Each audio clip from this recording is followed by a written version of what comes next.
Всем привет! Сегодня у нас ходовка Mazda 3. Хочу показать проблемные места, от чего появляется стук на гравии, на мелких кочках.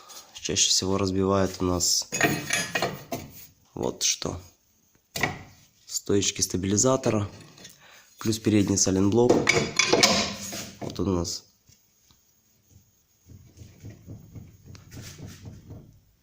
Не знаю, ли камера передает.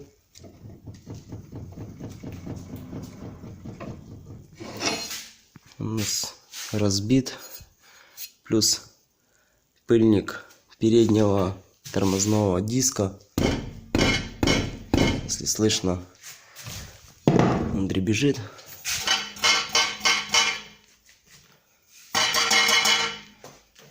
Вот этот звук. Плюс подвесной подшипник. Хотел специально снять видео для человека, который показывал межосевое. Это, кстати, не можно считать как в идеальном состоянии. Легче всего проверить стук, просто ударить по нему. Сразу слышно, что разбит подшипник.